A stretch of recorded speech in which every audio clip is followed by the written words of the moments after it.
Hey, everybody, it's your girl, author Doc B. She's in the building. And guess what? We have a special treat for you tonight. Oh, yes. So please go get your popcorn, your potato chips, sit back and relax and enjoy the show. But most importantly, please click like and share. Please ask someone to come in with you all. I'm going to make it public on all social media platforms because tonight we are going to be blessed here on Bring It to the Table. It's your girl, Author Doc B. Her co host is on the way. We're going to give it up for him tonight. Hey, hey, hey. What it is, what it Salam is. Wa alaikum. alaikum assalam. How you doing? I'm good, I'm good. All praises due, all praises due, all praises due. How you All been? right. I'm great. Thank you so much. Alhamdulillah. Up, they already in the chat popping. Hi, Issa. Thank you for joining. Hi, Carolyn. Thank you for joining. Hi, Michael. Hello, everyone. Thank you so much for joining. We are live here on Bring It to the Table with your host, Author Doc B, and we have our co-host present tonight, Azam Abdullah Azim. Oh, I got that In name. the How building, many she weeks? It got only it, took me a y'all. couple of weeks, right? It only took me a couple of weeks. But he's in the building tonight. And it's his guest. He invited someone special. You want to tell us a little bit about your guest tonight? Before Yeah, then, let me yeah. just tell them about Bring It to the Table, though. It's a safe space. It's Actually, a yeah, let's place talk where, about that first and foremost. Bring it to the yeah, table. Bring it to the table. This is where we do it. We bring you breakfast, lunch, and dinner here at Bring It to the Table with Arthur Doc B and me, your co-host Azam Abdullah Azim. As we know, here we do deal with social justices, issues in the community, mhm, equality and freedom. More importantly, this is a place for proper healing. For yes, proper healing. We address everyday people who have overcome, conquered, survive all types of addictions, all types of traumas, and are living beyond their dreams. Know and understand that this podcast here is a spin-off, a twist from Dr. Arthur Doc B's book, The 3C, How yes, She Survived Crack Cocaine, Cancer, and COVID-19. If yes. anybody know it, she know it like a poet. So understand Mhm. this. Come Don't on. forget this, though. She has a memoir, a 30-day book for healing. Mhm. Know that wealth is health. She has been nominated the best-selling book on Amazon. So let's not forget that. This brother that I'm talking about goes by the name of Greg X, right? Uh-huh. Real good friend of mine. And actually, when I was here a few weeks ago, Dolores J, as I mentioned, this is her first cousin. You know what I'm saying? This is her first cousin. And I told y'all, They I just said, I got it got in the something. I blood. said, They I just got got it in something the for blood. y'all. I said, I got something for y'all. So this is going to be real phenomenal. Let's not forget, we're streaming everywhere. Share, like, listen, throw up the hearts and all that because it Yes. is going down tonight. The brother's phenomenal. His story is awesome. And the things that he is now doing today, off the chain. We are here at Bring It to the Table with my sister, Queen Diva, Arthur Doc B, and your boy Azam Abdul Azim is in Let's the house. go. Listen, hit the chats up. If y'all Let's have go. any Let's bring them questions, in. throw it in the chat. We're going to be monitoring the chat. Throw it up in there. You might want to ask something because this where healing takes place at. They already got it in the chat. Proper healing. They Understand? feeling it. Look, Listen, it's they going they down. I hope feeling you the like my proper healing. lavender. I wanted to come a little raw you today. You know what I'm saying? Yes, I love it. We I in the love it. house. I love it. Listen, we got people in here giving us the greet and the peace. Assalamu alaikum. Thank you for Alhamdulillah. coming. We got proper healing. People in there. Listen, the chat pop and y'all check Listen, out the chat. that's what we want. That's what we want Yeah. here at Bring It to the Table. We need your support. Come up in here. We here for y'all. They calling us good people in the chat. Check that out. They Stop say, playing. yes, good Listen, people. stop Yes, good playing. people. That's what it is. You That's know what what it they is. used to call us, though, right?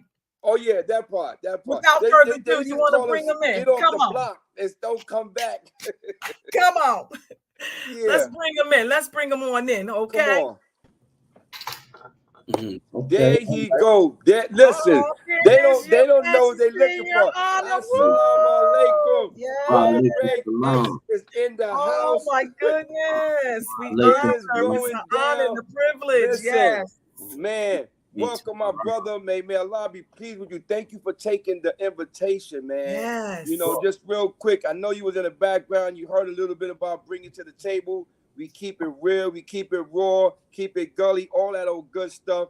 You know what I'm saying? And we're going to get right into this, man. Let's right? get into it. So check it out. Before Greg X, let's go to before Greg X, 7 years old.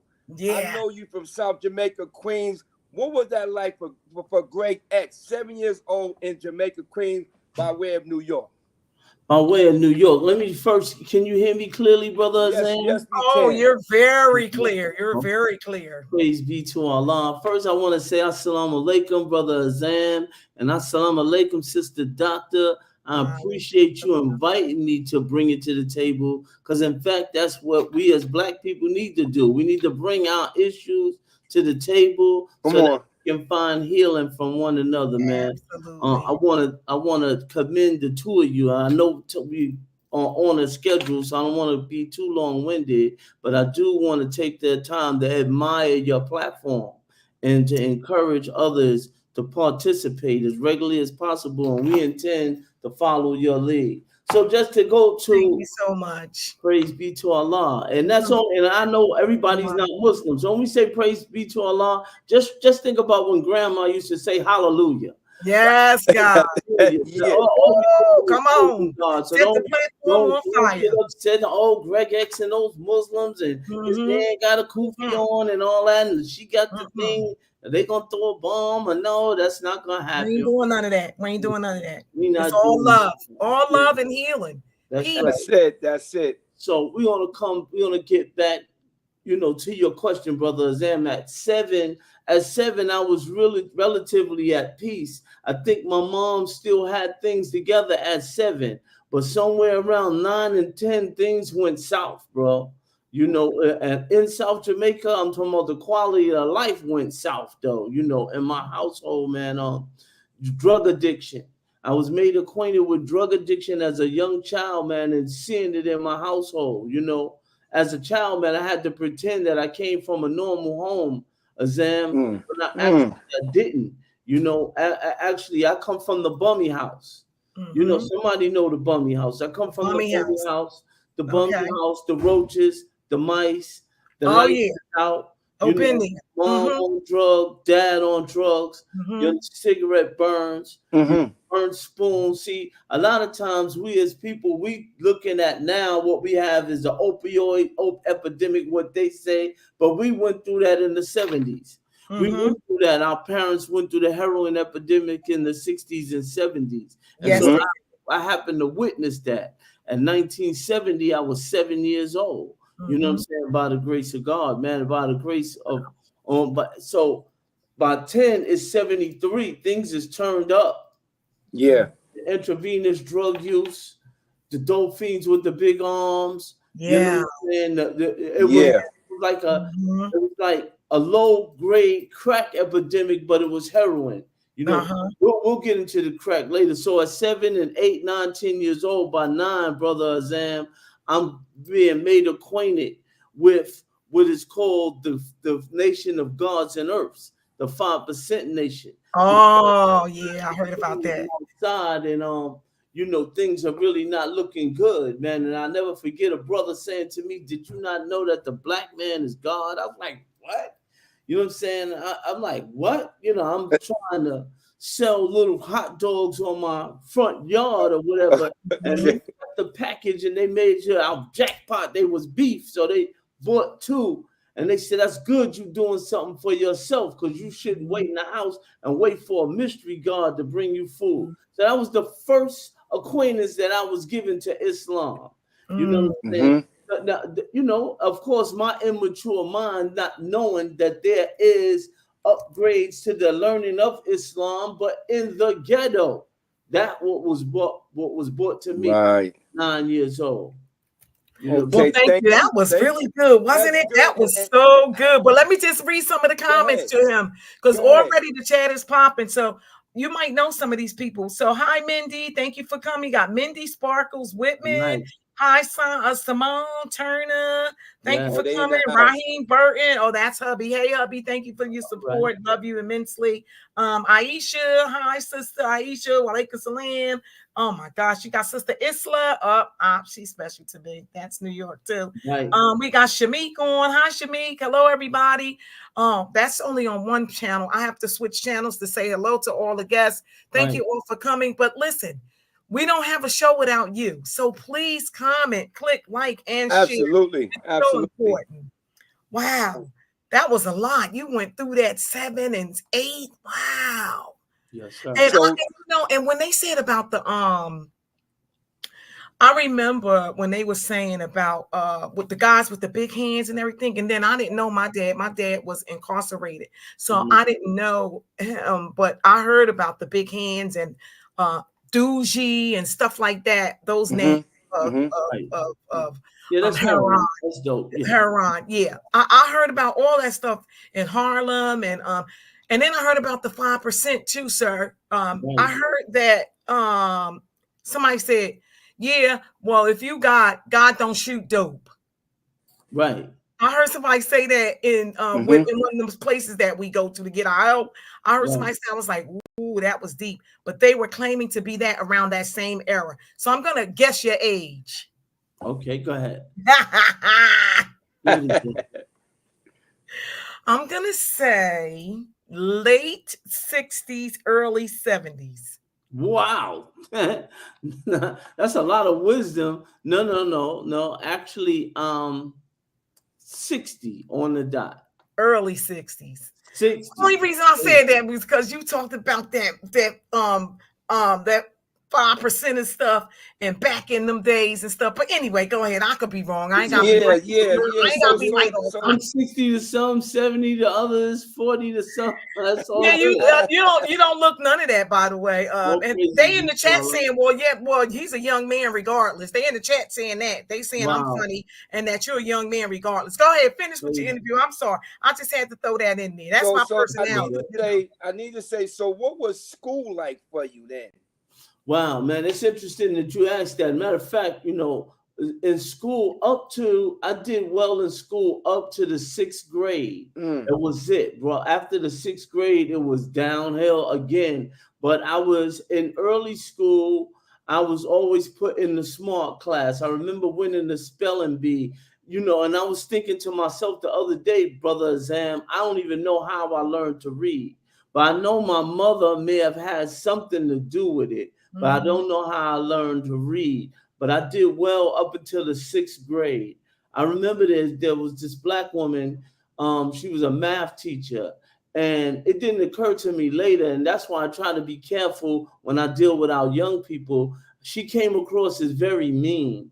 That's how she came across to me. And I would cut her class. I wouldn't go to her class. You know what I'm saying? And that hurt me. I hurt myself immensely with that by not going to that math class. But later, as I matured, I realized that she was trying to let me see the seriousness of education, and I didn't pay. She just wasn't that nurturing with it. I remember a guidance counselor. I'll never forget her in elementary. Her name was Miss Bowman.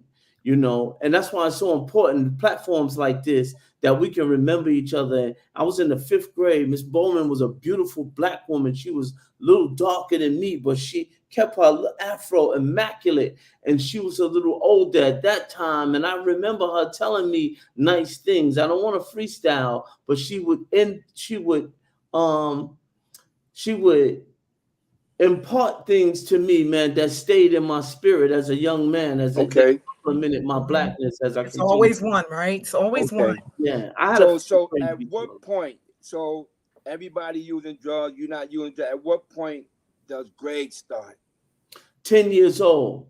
My uncle came over, man, and I remember it as clear as day, you know what I'm saying? And he passed me the joint, told me how to smoke it. I was always troubled by my mother nodding, and it just bothered me, as a youngin'. I remember him passing me this joint, and everything began to be funny, man. I just developed this sense of humor, man. You know what I'm saying? After I smoked this weed, you know. So 10 years old is when it started, you know, and it progressed for sure.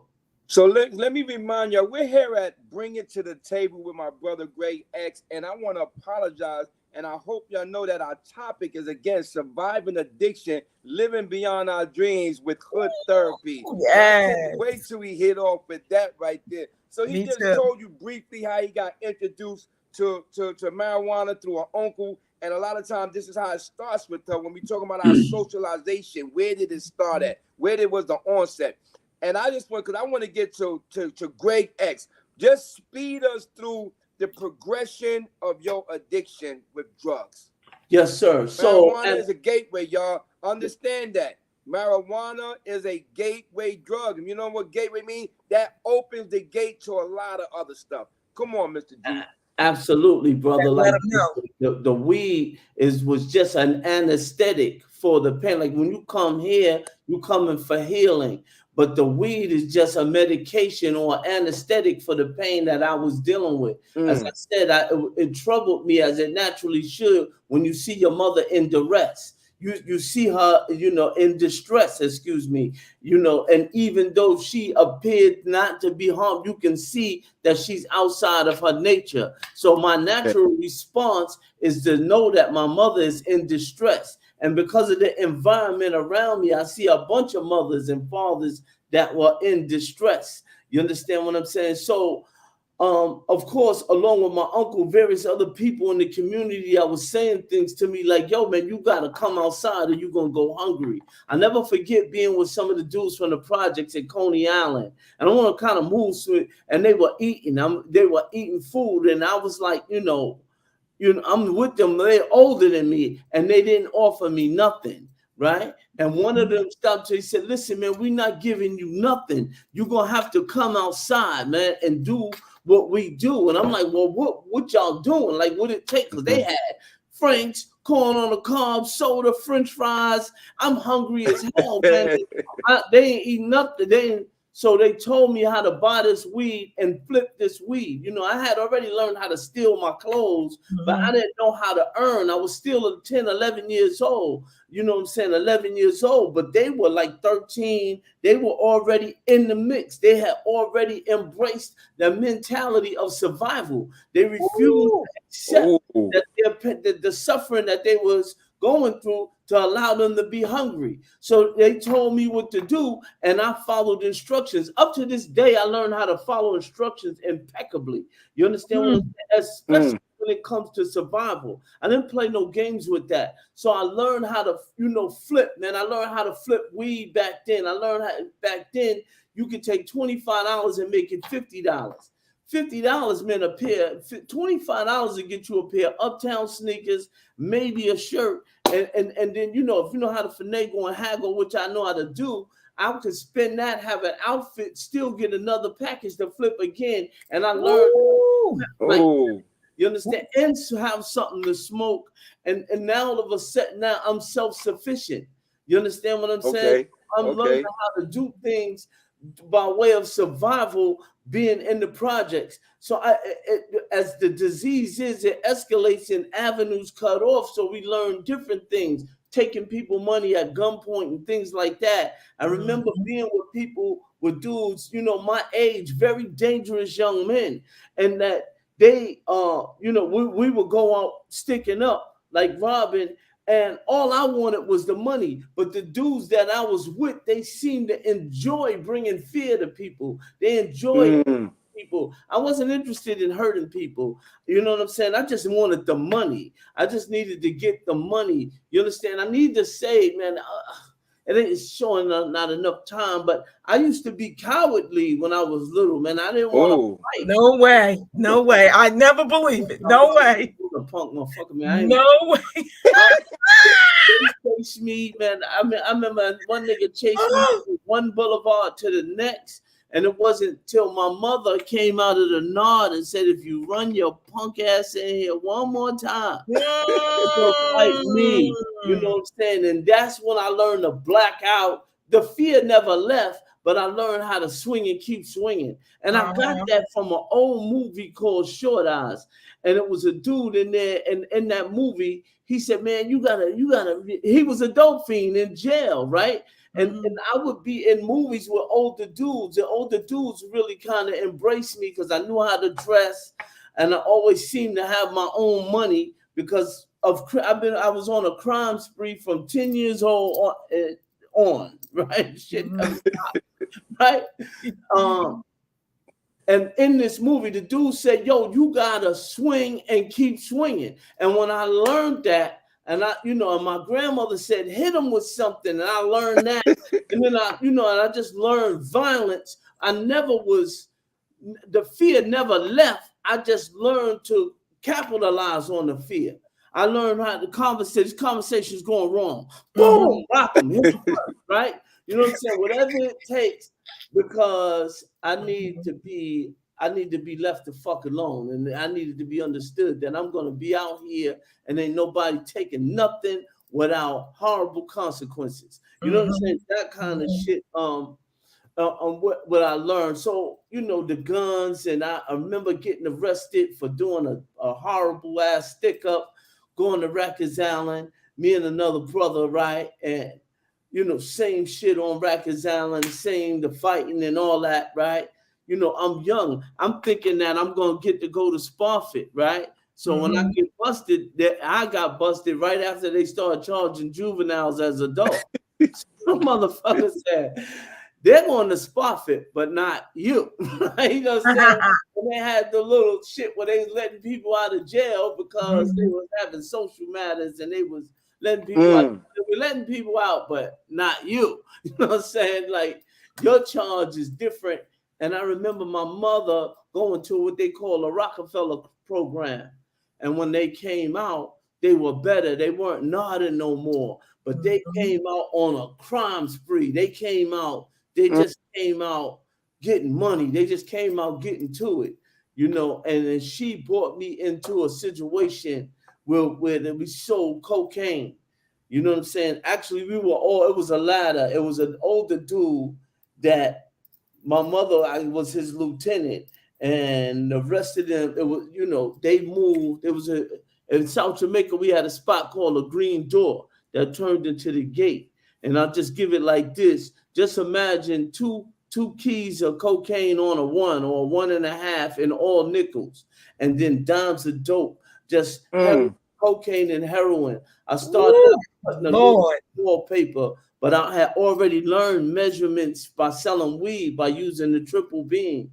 So I was moved. They asked me to do certain things, and I did it to the letter, and they took notice of that. Then they put me on the table. So now I'm selling. Now I'm going with him, and I'm bringing packages back, whole bricks, and taking it to where it's stashed out. And then I never mentioned a word to anybody. They noticed a lot of things like that about me, which allowed me to go up. But I didn't know that I was up against a disease that's spiritual in nature, because I'm sniffing coke now. I'm drinking. I'm fucking.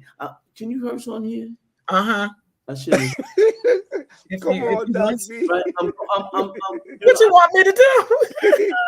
That's a clear message. They better get the picture. At that young age, the transformation is real, because when he transformed, because that's what they get ready to see.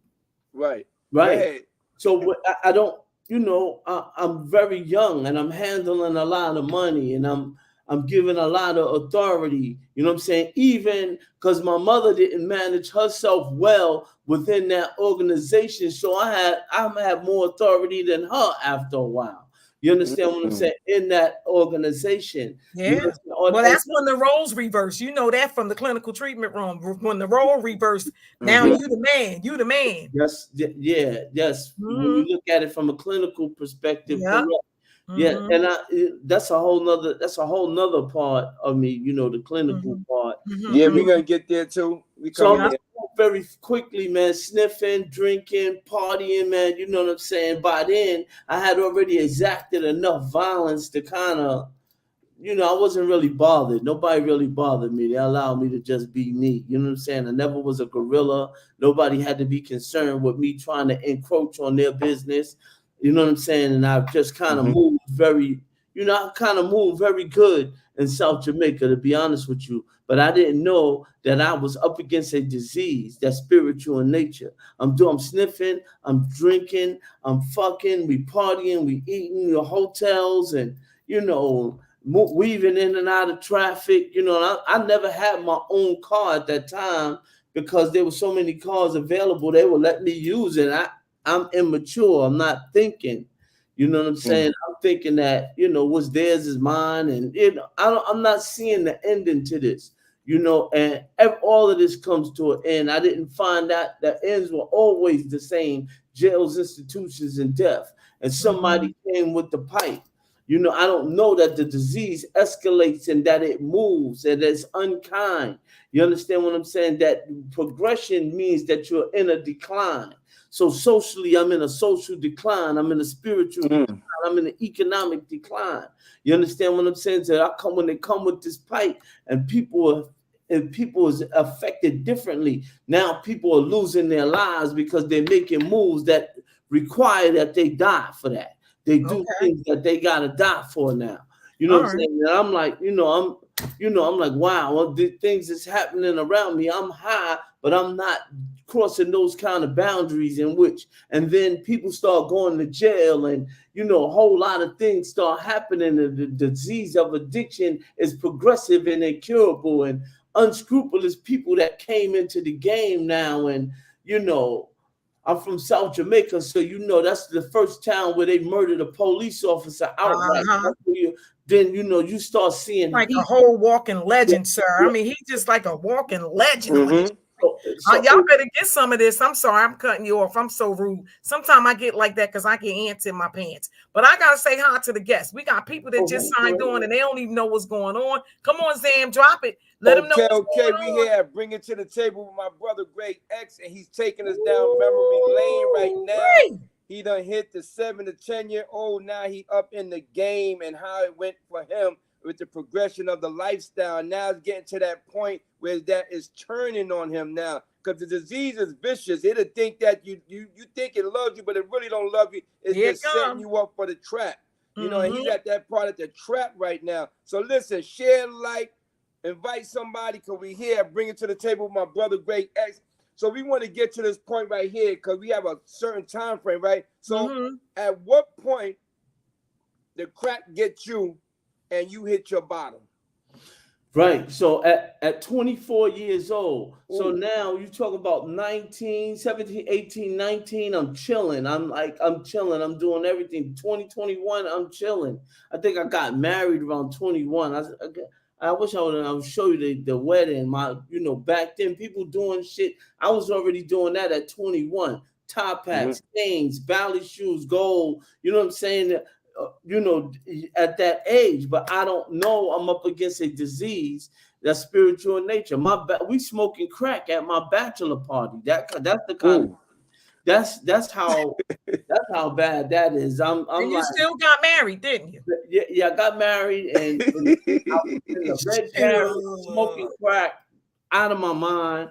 Don't know I'm up against a disease, man, that's spiritual in nature. So all of the people around me start either dying, you understand, for making bad mistakes, and the people that had, was in the position to make things happen on a grander scale that they were happening on, they start going to jail for making, decisions that would cause them to go to jail. So nothing refutes the basic text, of whatever literature you may find it, where it says jails, institutions, and death. And it start unveiling people dying, jail sentences, prison. Somehow the grace of God, which was around me, I did not know that it was the grace of God that navigated me around the police and navigated me around the murder and allowed me to suffer with the drug addiction, just to have an acute suffering with just drug addiction. You understand what I'm saying? I know what it is. That's why when I see a person and they use and they don't make it back, I know the hell that they're in. Sure. You understand? And I know that it's going to take a divine intervention to come between them and the malady of drugs. So That's what was happening to me. So no more fly clothes, no more nice cars to drive. Man, I'm walking now. We used to have a store called Rebel Knox that we go to, and I wasn't going there no more. I was wearing a pair of McGregor sneakers by Tom McCann, a horrible pair of sneakers and shit. Yeah. Come on. I know them joints. I buy my wife some nice stuff at that time, and I was stealing her shit 100 miles an hour. You know what I'm saying? I bought her a beautiful black poodle and shit that we used to get this motherfucker haircuts and like Father MC. You know what I'm saying? And she jumped up and she left. My wife left me with the dog. You understand what I'm saying? So I'm in there suffering, the dog in there suffering. I'm losing weight, the dog losing weight. This motherfucker ain't got them haircuts no more. He got dread. I'm looking at this motherfucker. He looking at me like, what the fuck? You know what I'm saying? And he's trying to communicate with me. So this is what's happening. I'm walking. I'm in a town called Rockaway, New York, man, on a block called Cornega Avenue. And on that block, man, there was a building that niggas just, you cop in one building and suffer in the other. And that's what I did, bro. You know, so it was at that point, man, that a dude that I know went into treatment, and I followed him into treatment. Nice. You know what I'm saying? When Here come the turn, folks. Here come the turn. The treatment center, and in there, people. I was in Manhattan at that time. I could call it. I could call the joint. It's called NRI. Yes, you can. And I went in there, man, and I stayed there. I stayed there 28 days. I mean, at the time, missed over some things. I was able to get jobs at that time as well. After everything cut out, my first wife hooked me up with a job as a messenger for a law firm, and internal messenger. And even in that time, I excelled in that law firm with everything on the application was a damn lie. I said I graduated from this. Oh yeah, okay. I never went past the 8th grade in school, but on this. So somehow, man, I went from messenger to data entry.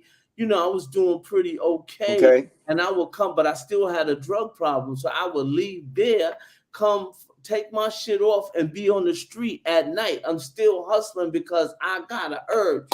You know, on the job, I'm stealing on the job too, Zam. I'm on the job. Memos is going out like, where's our shit? Somebody, like, what the hell's going on here? Somebody stealing. It's me. So in other words, you put the behaviors right on into the job.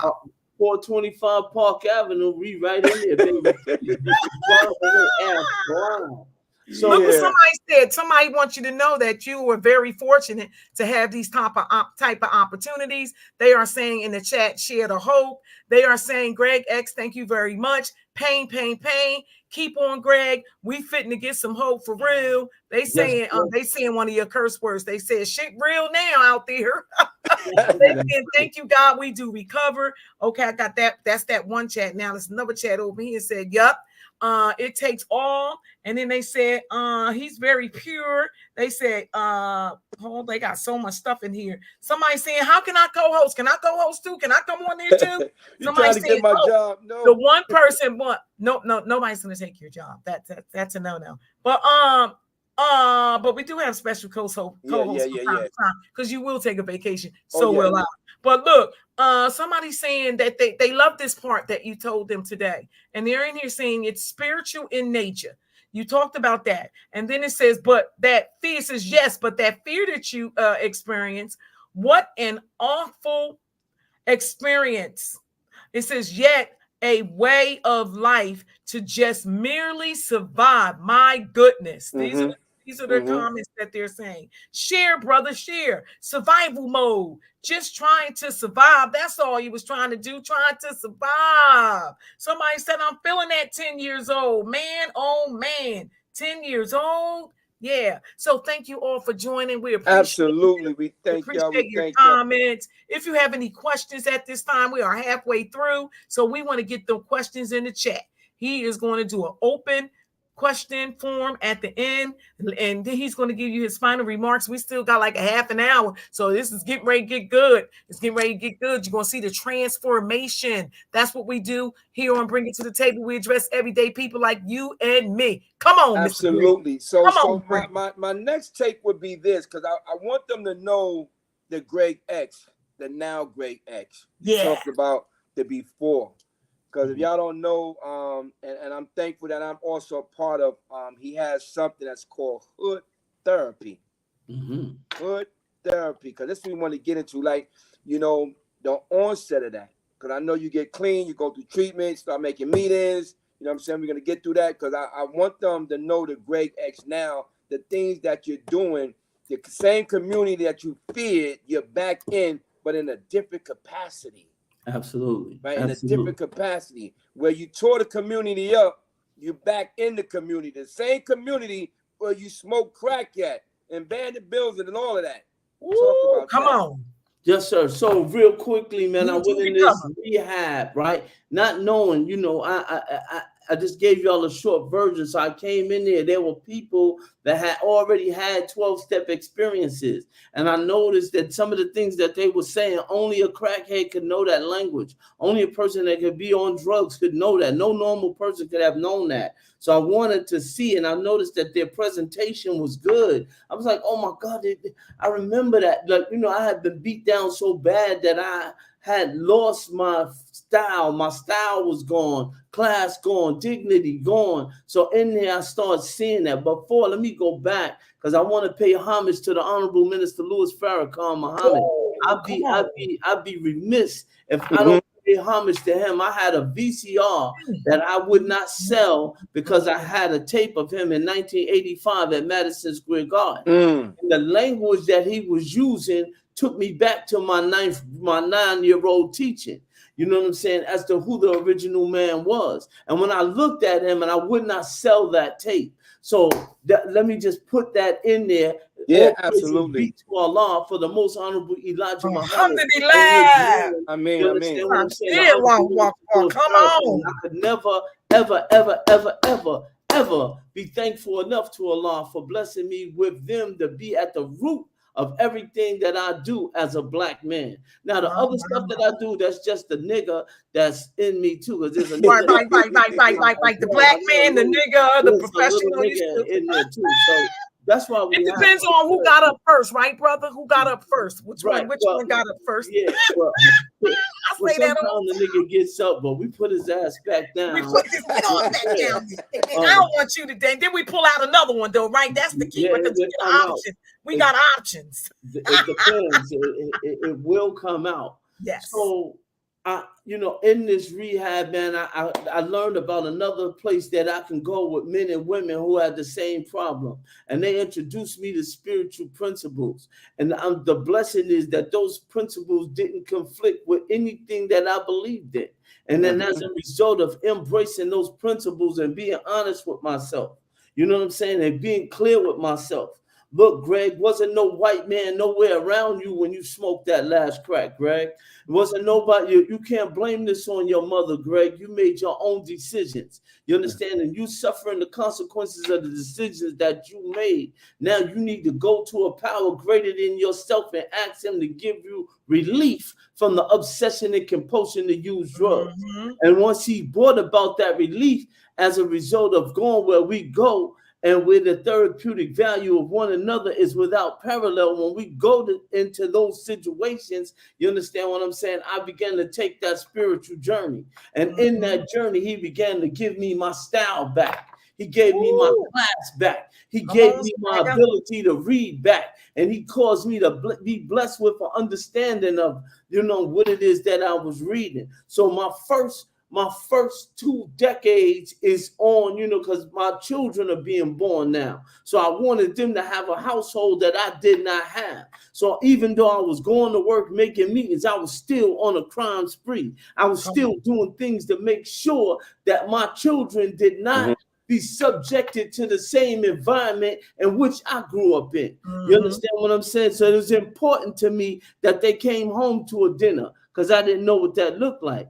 It was important to me that they got home and they had a natural house. It was important to me because I had daughters and I didn't want no nigga buying them no Reeboks and they having to fuck niggas for Reeboks and shit like that.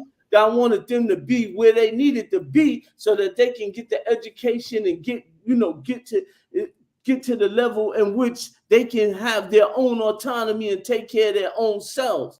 You understand? So sometimes my children thought that I was like the math teacher, the same way I thought about the math teacher. That's how they felt about me. Because in my home, there was only going to be one crook, one thing. Everybody else is going to get a good education. They're going to be successful. They're going to be successful. And because in traditional Black families, they always say one of these things, and I know you'll agree also, Azam, that I want you to be better than me. You must be better than me. One of the things that I know, Mr. Greg, is that when I saw my daughter being honest, and I mean brutal, I was like, I'm talking about I was clean, still lying. I'm talking about no integrity nowhere in the picture. So I can identify with what you're saying. We always want our children, and they want their children to do better too. And we done set some bars there.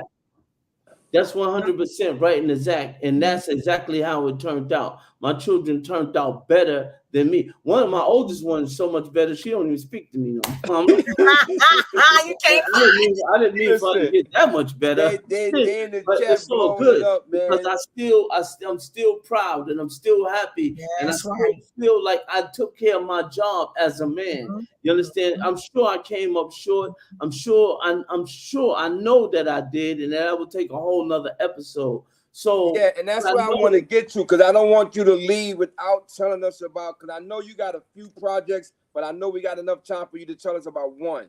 Because again, I don't want to miss the topic, right?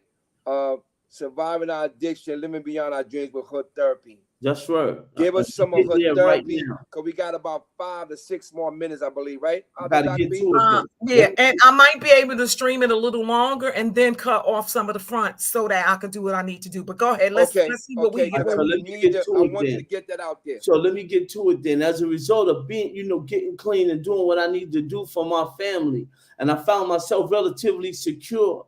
I start seeing where I'm from. You understand what I'm saying? And when I go to certain places to express myself, you had to not say certain things because they will be charged with speaking of outside issues. You understand what I'm saying? I never got a chance to tell you about the trauma that I faced as a result of being dark skinned. You little black motherfucker, black. Yeah. Those things those are only words. But then when I start seeing the impediments in real life, just because of my complexion and the community in which I come from, not only that I was subjected to, but our people were subjected to. Yes. And I saw a lot of people that they would suppress their real feelings with saying shit like they don't see color. I'm like, you a lying nigga. How could you not see color? Yeah. It's mathematically impossible to not see color. If we have complexion, God made color. So therefore, you either have to be physically blind or in denial not to see color.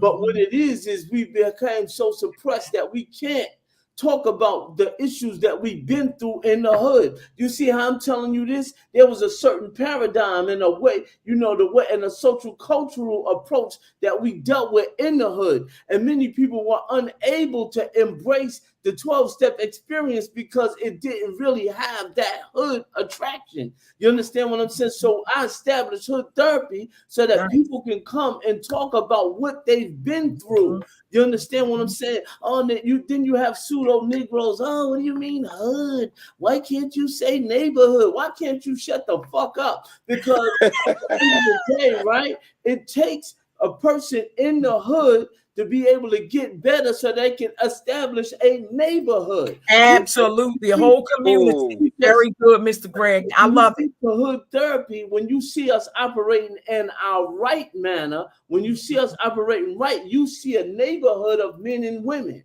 You understand? Let me tell you this, Mr. X.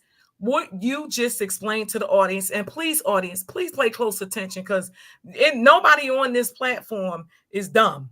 Nobody. Everybody has wisdom, knowledge, and understanding of this thing called addiction. Yep. Thank you for joining, Raheem. I see all of you. It's so many different people. It's too many comments. I can't even read no more. Let me tell you what you just explained. Cultural relevant therapy. In other words, that's what he did. And it is so vital. The book, traditional CBT, all that kind of therapy, all those approaches, motivational interviewing might work.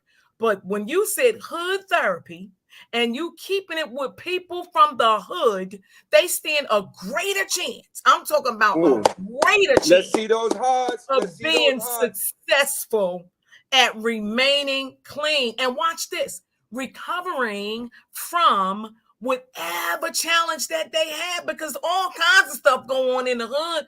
Cultural relevant therapy. That's why I got fired a lot of times, sir. I'm just going to keep it real. People know I'm going to tell the truth on here, because I was not trying to do textbook. I want the school to get the education, right? So that I can become licensed and certified so that I can practice. But look at this, Mr. X. Guess what? But when you get in there, you don't see people like us providing the type of therapy that we really need. They don't understand hearing gunshots all day, every day, hearing that you've been raped by your siblings and you had to survive a certain kind of way, eating out the garbage can and waiting for them to put food outside of McDonald's. They don't understand none of that stuff you just said.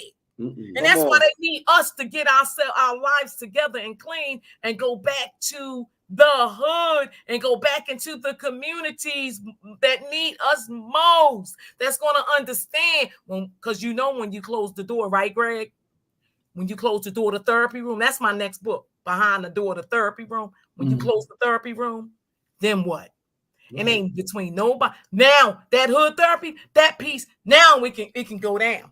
It can go down. So thank you for saying that. You heard it right here, folks, on Bring It to the Table. Cultural relevant.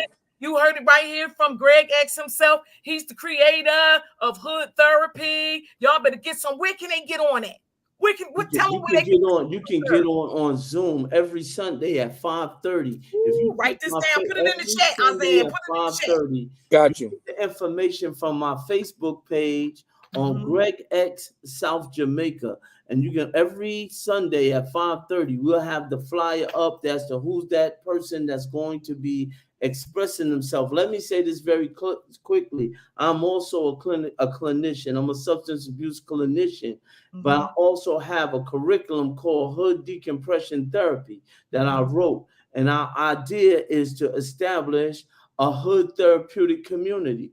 You understand what I'm saying? Wow. Something like what they used to have in Job Corps. And I know that there's no one that has a curriculum that mirrors this one. No. So we strive.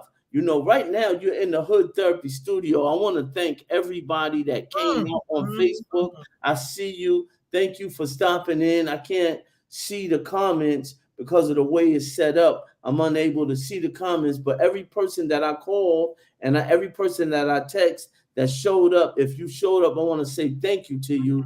I'm unable to move around. Maybe if you can see on Facebook Live, that's the studio right there. If you can see it, I don't know if you get, that's the interview studio. I can see a little bit. Right now, we're in the studio and you'll see that we have state-of-the-art equipment. Everything that we have here, we was trying to run it through your system.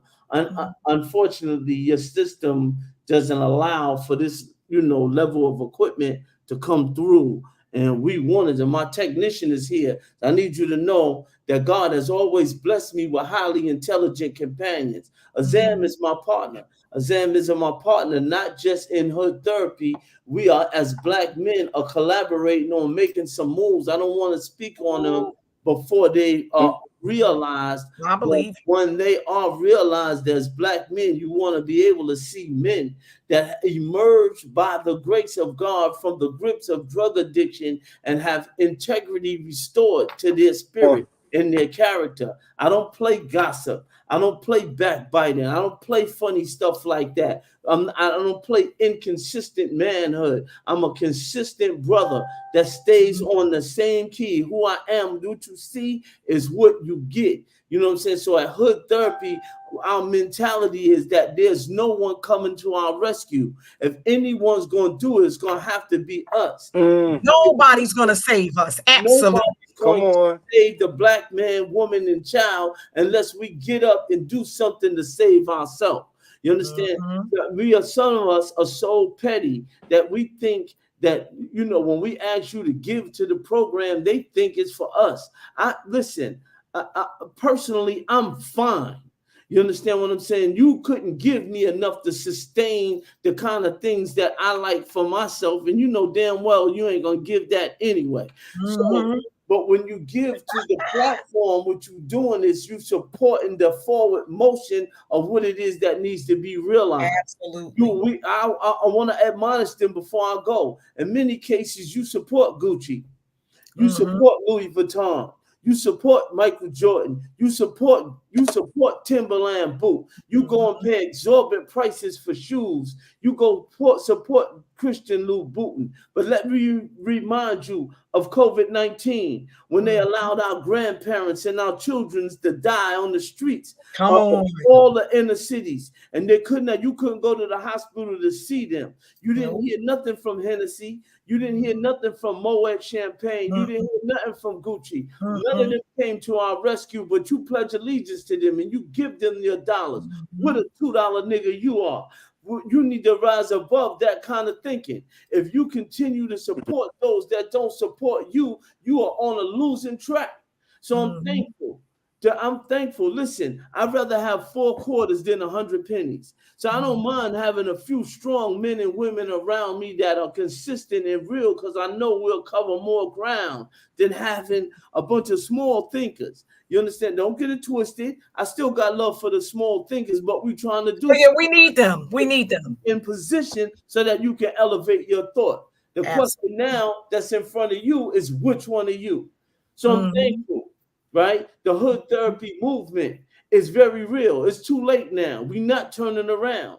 You can't. It's too late. We already on deck. Everybody that tried it, they said, "Oh, he's separating." Can you imagine Greg X separating us in a racial? You've been separated. You've been segregated. Go look at all of your fellowships that you believe in. Follow the money. And the more you get to the money, you start seeing all the blackness disappear. You're not a special. You heard it first. You're not traveling nowhere. And you're not there when the deals is made to write the new books and you buying these bestsellers and selling it. You like free marketers selling other people's work. You understand? They selling you the same principle remixed over and over again. And you believe in it, but they believing in it, and you believe in it. Huh? They believe it. They believe it. But when your brother say give $1, when your brother say you go to scratching your head, you start buck dancing and butt shuffling, acting like a 2023 Sambo. Ask God to help you, and ask God to help you get rid of that mentality. Try to have love for your brother. I know my skin is a little dark, and you was raised never trust them little black ones. The little black ones don't don't trust the little black fucker. You know, don't believe in that. That's why we have Hood Therapy, so you can get all of it out. Come and say, Greg X, don't talk to me crazy. You can tell me what you think. You can say, Greg X, I thought you was a little black fucker, but I found out that you got a good heart, the biggest heart in the world. My brother, that you ain't trying to steal nothing from me. Good job. You trying to bring us together so that we can admire one another, so we can stop tearing each other down. You know, I'm gonna remove people around me for gossiping. It was a whole lot more of us. I'm gonna remove people around me for gossiping and backbiting, and I don't play that. I want us to be complimenting each other. I'm over Sister Doctor's podcast. I come here to tell you to like and subscribe. Press that button. Absolutely. Make sure you like and subscribe. Don't leave here and not like and subscribe. Absolutely. Subscribe. Come Just come here to steal all the information. It's all right. They'll be back. We go back They'll and be back. try to. So Thank you so listen, much. That was family, amazing. That was amazing. again, phenomenal. We here, bring it to the table, brother Greg X just dropped it like it's hot. We want to thank Octadoc B for this podcast. Again, it's a spinoff. Listen, like, subscribe. Don't forget Hood Therapy. You can look him up, Greg X. He is on Facebook. But if you want, hit me up, 347-208-5292. I will give you the ID every Sunday, 5:30, Hood Therapy. We got a policy, though. There's an on-camera policy. You might get one twice at the most. If not, you will have to come back next week to try it all over again. And it's for personal reasons. And we want to see your blackness. It's not a racial platform. We just lifting our people up, what we're supposed to do, because that's what all races do. We got Dr. B, I want to turn it over to you for the closing. Okay. Praise be to Allah. So let me close out with saying, I hope my cousin is out there, a phenomenal black woman, Dolores J. I'm executive. I'm executive producing a documentary series called From the Dope House to the Penthouse, and I want to dedicate this series to my cousin who gave me the idea to put it into action and coach me. My younger cousin is now my matriarch. Like, I follow my fucking cousin.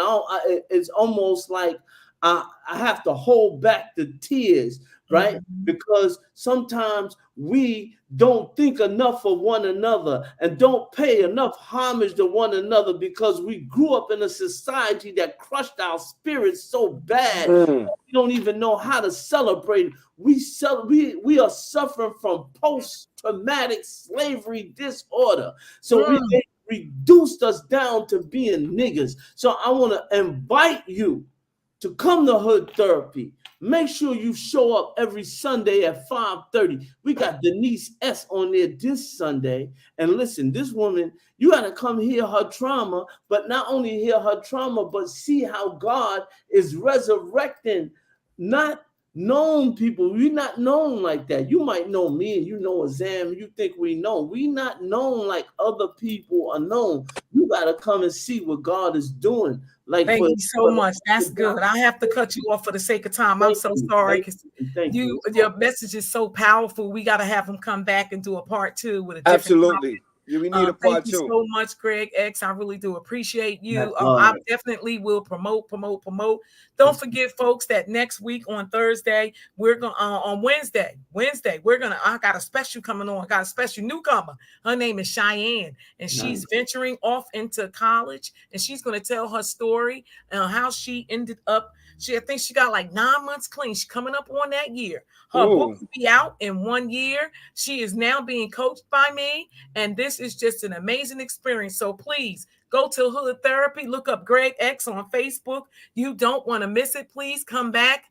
Oh, they're begging for a part 2. They're like, yeah, can we please have a part 2, Greg? They want you back. I'm going to have to spend some more money to get them back up here, and I don't care because I got it. Come on, somebody. Yeah. Everybody. They shouting it. Black love for now and black love forever. That's all right.